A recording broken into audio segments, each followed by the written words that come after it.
This is from the Auckland Museum. It's in a beautiful exhibit of Sir Edmund Hillary's axe that he used when he climbed Everest. And this is the comic book in that exhibit. And when I looked at this, unsurprising, I was unsurprised, but the staff, for a very good reason, said to me, look, Nina, this is what we get when we put out things for comment. What's the value in this? And I said, okay, maybe, yes, I agree, this is not a value relative to this exhibit.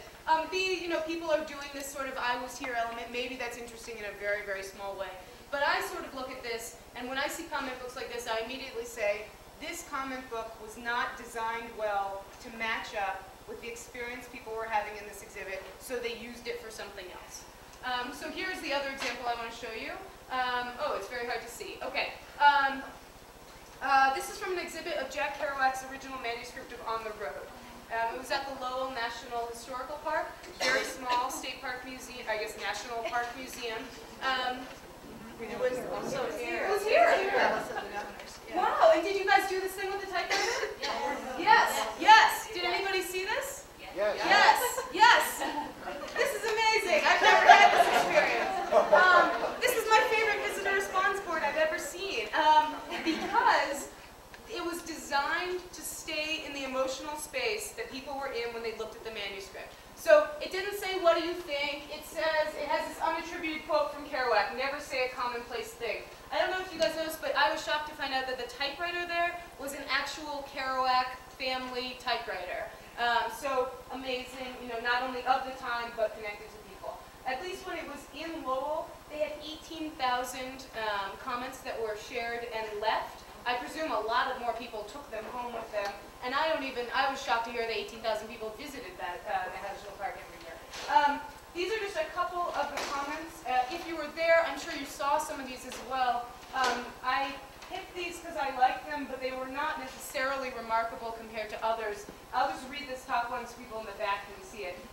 Dear Jack, thanks for being there that rainy night in Greenwich Village at my basement apartment on Charles Street, next to the fire station with Howard Hart and Bill Godden and Stella in her fur coat to keep out the November cold, and bringing the bottle of scotch, which I shouldn't have been drinking, but I did anyway, even though I was 9 months pregnant, and about to deliver on the day of another John's assassination in Texas and the terrible days that followed for the whole country, and for me, for leaving one I loved the most, but was too scared to bring home just yet.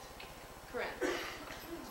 This is obviously very different from this. And I really think the difference here is a design difference, and that when you came to this typewriter, you felt like you were still in the space you were in looking at the manuscript, and you were able to continue that experience into the comment station.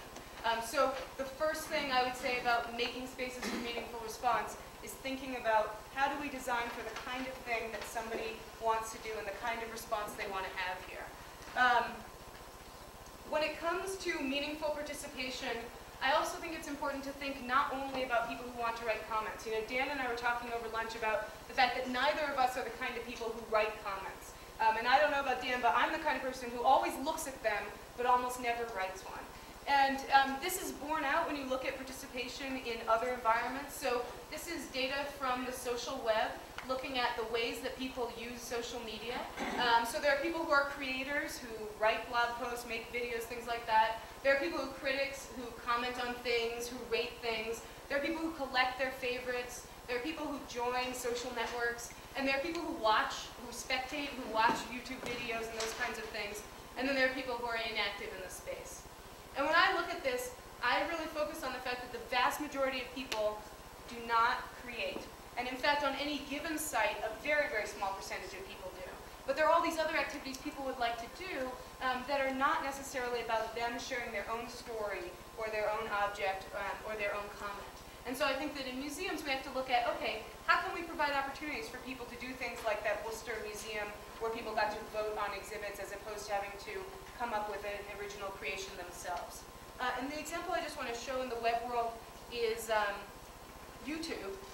So this is the homepage of YouTube, and YouTube is often thought of, I think, as a space that's all about creating and spectating. There are people who make videos, and there are people who watch videos. But actually, the participation there is really very broad and different. So if you look at the top left, YouTube's motto is broadcast yourself. Now, less than 1% of people who will ever visit this site will ever upload a video, and yet they do not say, YouTube, watch funny videos of cats, even though that's what more people are doing than broadcasting themselves. Because they know that what YouTube is about, fundamentally, from a mission perspective, is about people sharing their own content, and they need to put that up front. But if you look at this site, the majority of the real estate on the homepage there's not a big box here that says, upload your video now. There's area that says, videos being watched right now. They say, hey, why don't you watch a video? Because they know that that's why most people are actually at YouTube. And then if you look at the other things YouTube encourages you to do, other prime real estate, personalizing the page. Why would I sign up for a YouTube account? So that I can get better recommendations for things I'd like to watch. Critical functions, things like voting on things or adding annotations to things. And then I'm always fascinated by the fact that YouTube, the only way to get to the homepage of YouTube is to do so through the ratings and the views of people who spectate and who critique on the site. And so it doesn't matter how good your video is, the way it moves up in the YouTube landscape is through critical function.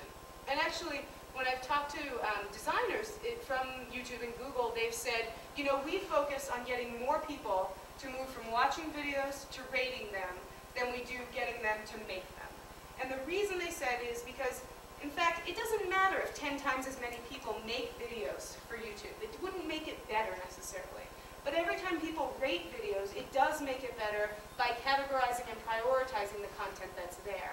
And so I think in museums, we often have the opposite perspective. We say, oh, we want more people to make videos, or we want more people to make art or contribute a comment, as opposed to thinking about what are other forms of participation that A, might be easier for people, but B, might make that content volume that's created better and more accessible to folks.